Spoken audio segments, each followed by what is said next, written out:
Welcome to the Six Figure Business Mastery Podcast, where every week, Kirsten and Jeanne dive into the essential topics to fuel your business growth. From copywriting to course creation, mindset to video marketing, they've got you covered. Tune in for expert guest interviews on all things marketing and business, and learn how to work on your business, not just in it. So, get ready to unlock your business potential and take it to the next level.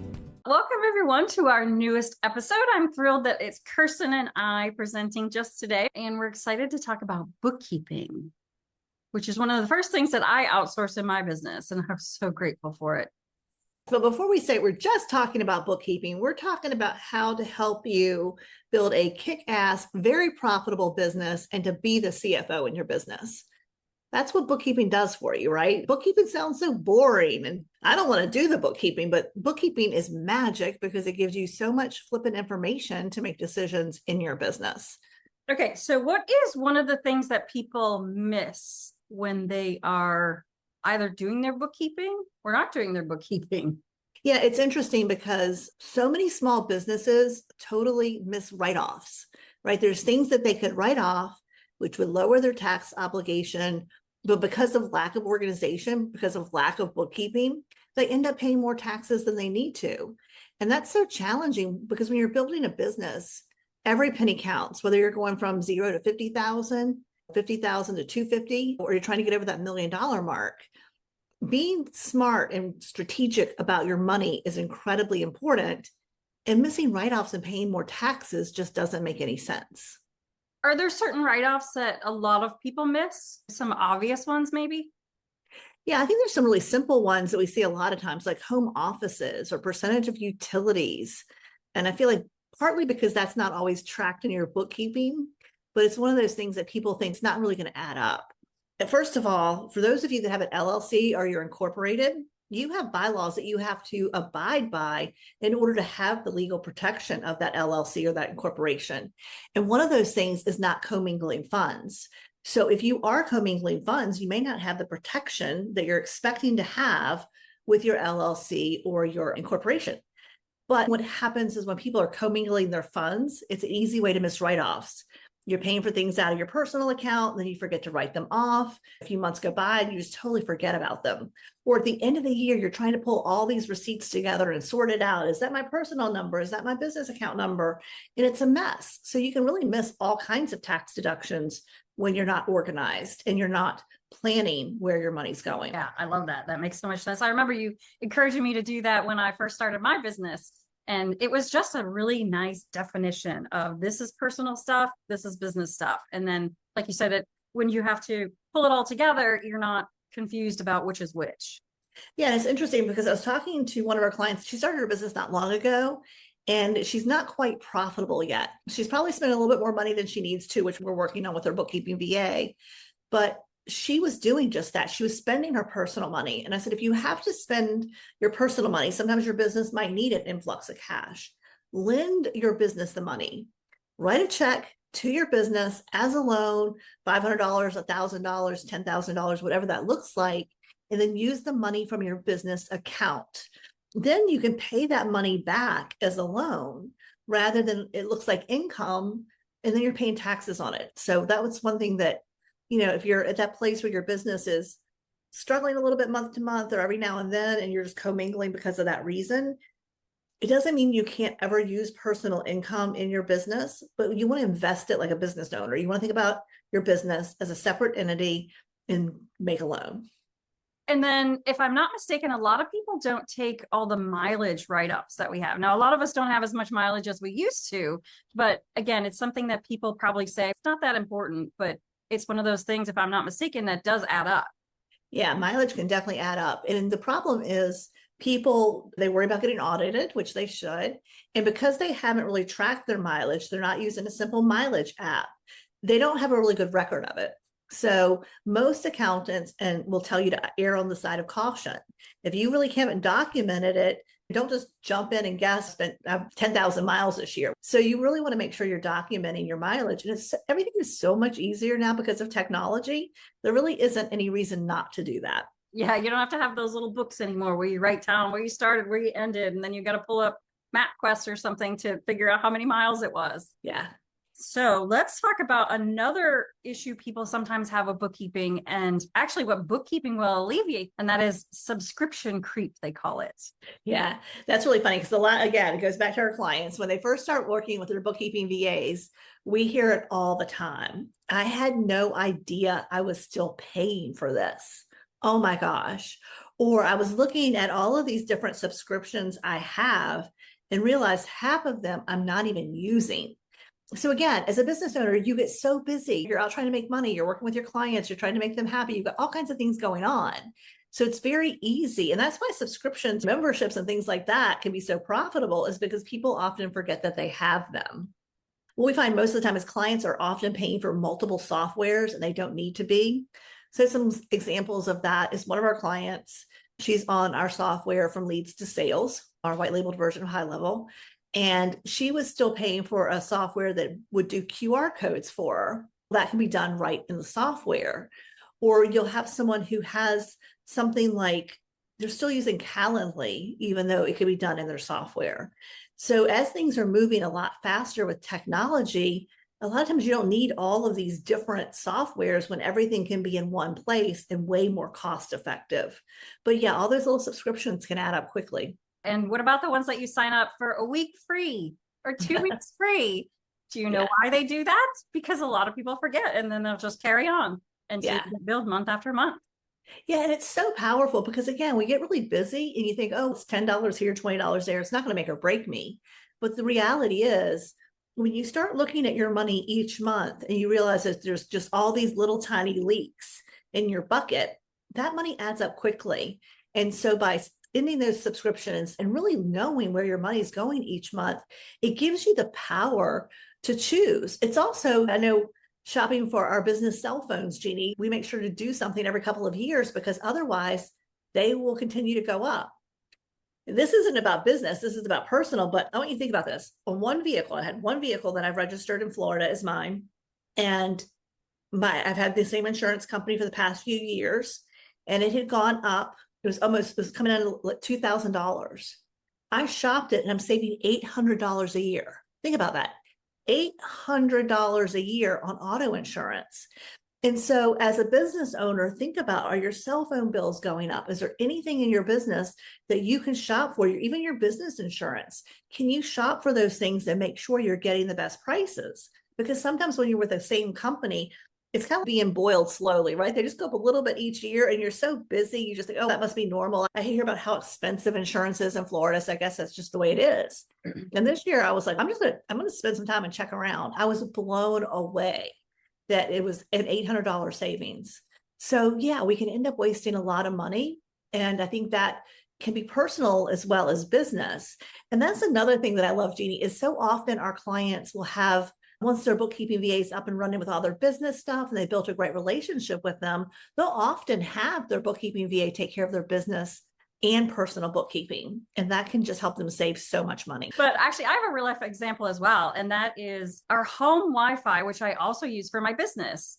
And I had the same subscription I've had for years and years. And then I think I had an issue with it. Something wasn't working. And so when I reached out to them, I said, what kind of deal can you give me now? Oh, we can give you this deal. It halved my cost. Went from, I think, $150 to $70 a month.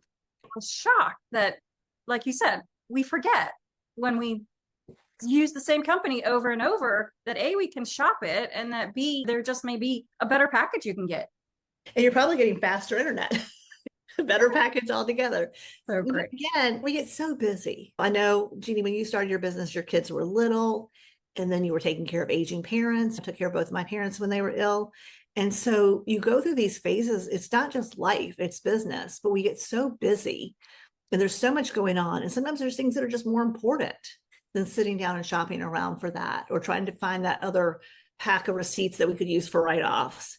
So being proactive and having support, I always like to use the word support, because when I think about outsourcing, whether it's, to a bookkeeping VA or using a software virtual assistant or a marketing virtual assistant, it really is about having someone in your business to support the things that need to get done in order to allow you to run a really profitable business and have time for your life.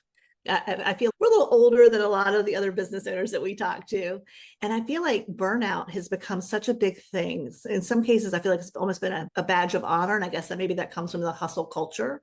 But being self-employed for so many years, you're going on what, 18 years of being self-employed? I've never burned out. And I think it's because you and I have both understood the value of outsourcing and the value of having support in our business. Or even sometimes it's having support at home, right? It could be someone that cleans the house or cuts the grass or things like that. You can't do it all, and you shouldn't, and build a balanced, healthy life. Yeah. And especially the bookkeeping part, because that's the part that we always feel bad about, because we had, we're behind on our numbers, and we haven't looked at this. And then there's that guilt and that shame of having that. But when you have a bookkeeping person, a bookkeeping virtual assistant, you're looking at those numbers at least every month, and you're feeling really good about it. Even if the numbers aren't great, there isn't a lot of revenue coming in, you still know what your goals are, and you know what you need to bring in order to take care of those expenses. So, yeah. So valuable. I love that whole concept of what we focus on, we get.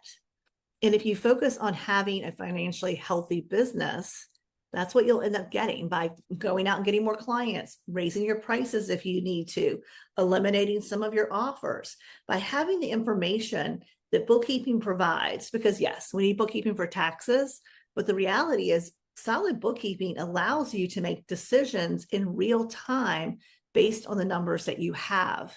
And that's really part of building a stable financial business that can continue to grow. Because if you're not looking at that financial foundation and a great opportunity comes along to grow, you may not have the money for it, or you may not have put the structure in place with other support people on your team to be able to take on great opportunities or to double your income or to scale at the level you want. So understanding your numbers and really being active with your finances, it doesn't mean you have to do your bookkeeping. It just means you need to be involved with your bookkeeping and reviewing things and really strategizing about how you want to use your money. Yeah, because I think a lot of people see their sales and they assume that's net revenue, and it's not, it's gross revenue. You have to take into consideration, what am I paying for this? What do I pay every month for that? Or every once a year? And so, yeah, it's really important for you to stay on top of that. Yeah, it's interesting because I was talking to someone, I was being interviewed on a podcast the other day, and I don't recall who it is, but we were talking after the podcast interview, and the host said, "Do you know so?" And I said, "No." Who? And she was saying, "Oh, he's a great guy, blah, blah, blah." He does, I think she said he does like 3 million in revenue, but he's running like an 85% profit margin. And I'm like, dang, that's impressive. So you could have a $3 million business and make 50 grand a year. And that means you've got a lot of headaches, a lot of liability, and a lot of work for very little income that you're pulling out, very little profit and salary that you're pulling out for yourself. So I think that's another way we like to encourage our clients to look at your business. You want to look at it as your gross revenue. You want to look at it in the sense, are you pulling out a fair salary, something that will be competitive in the marketplace? And then on top of your salary, is your business profitable? So you're taking distributions.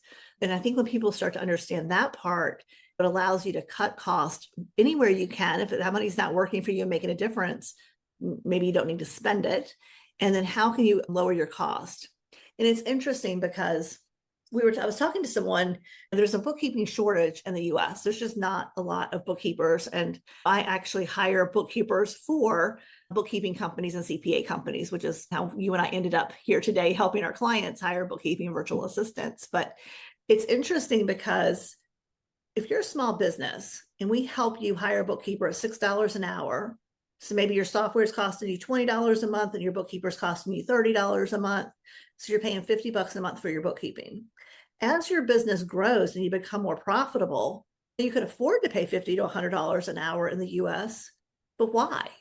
Why pay more money for the same service that you can get at a very cost-effective rate? So that's one of the things we're always talking about. Is there a way to get the same quality of service or product at a better price when you're thinking about how you're growing your business? I love that. Okay, another thing that people make the mistake in their bookkeeping is, this is the big one, tax time.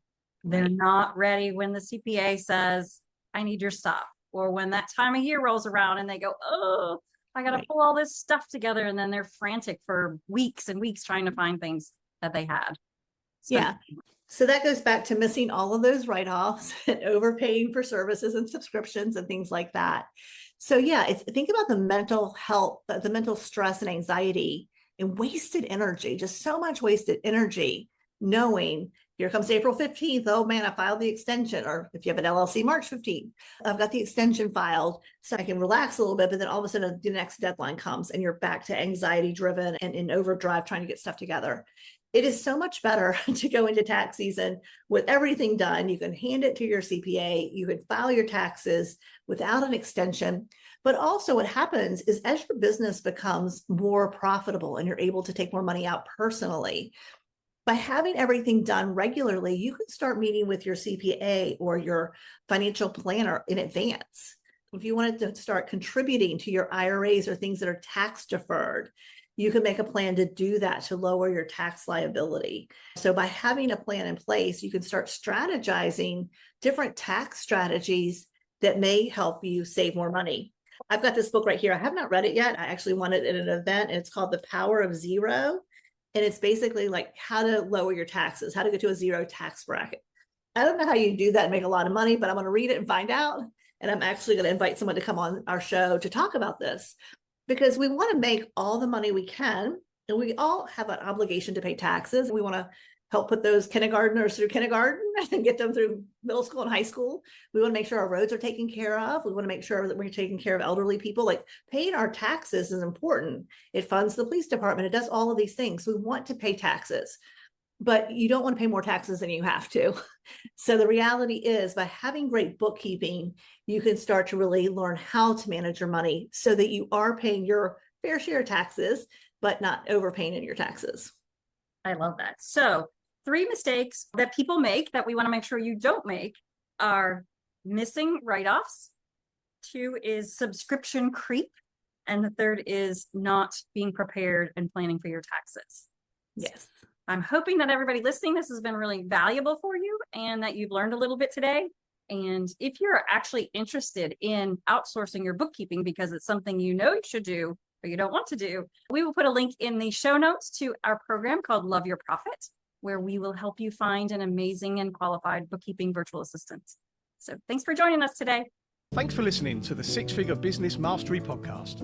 If you enjoyed listening to this episode and you are ready to leverage video marketing on all online platforms, or maybe even start your own video podcast, then you need to check out the Done For You and Done With You program at themarketingvaadvantage.com and take your business to the next level.